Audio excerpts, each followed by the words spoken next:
центъра на Слънчевата система се намира Слънцето. То е звезда, като милиардите други звезди в космоса, но другите звезди са много по-далеч от Земята и затова изглеждат много по-малки.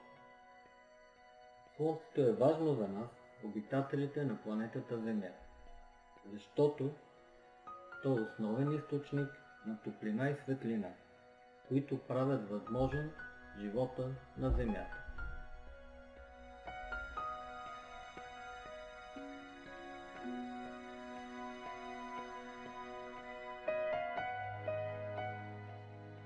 Слънчевата система включва освен Слънцето и всички обекти на орбита около него. Планети, астероиди, комети и други. Планетите в Слънчевата система са 8. Меркурий, Венера, Земя, Марс, Юпитер, Сатурн, Уран, Нептун. Планетите в Слънчевата система се движат с различна скорост по орбити с форма близка до окръжна. Най-висока скорост 170 503 км в час се движи най-близката до Слънцето планета Меркурий. Земята се движи със скорост 107 218 км в час. Най-ниска скорост 19 566 км в час се движи най-отдалечената от Слънцето планета Нептун. Вижда се, че с увеличаване на разстоянието от Слънцето, скоростта на планетите намалява приблизително 10 пъти.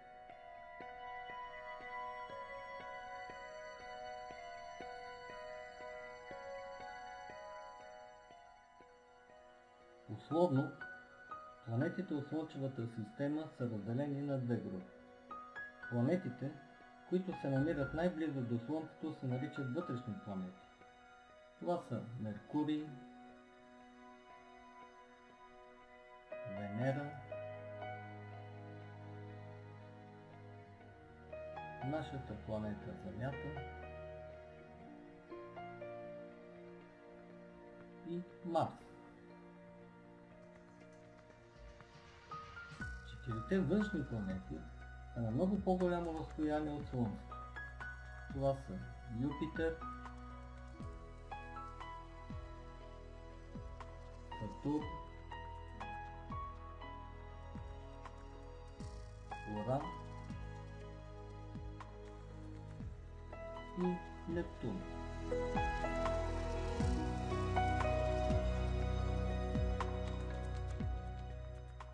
Слънчевата система, разбира се, най-голямо е Слънцето с екваториален диаметър 1 392 000 км.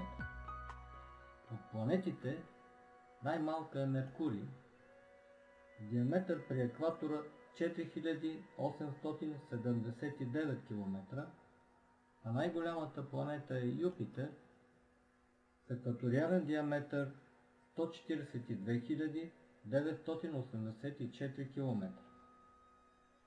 Нашата планета, Земята, е с екваториален диаметър 12 756 км.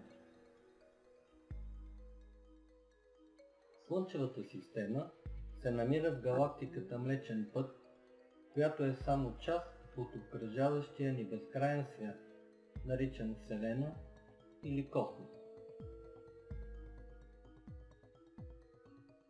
Красотата на звездното небе и необятната Вселена винаги са привличали мечтите на хората. Човечеството е постигнало огромен напредък в разкриването на тайните на космоса. Но най-интересните открития предстоят. Може би някой от тях ще направите вие, които гледате това видео.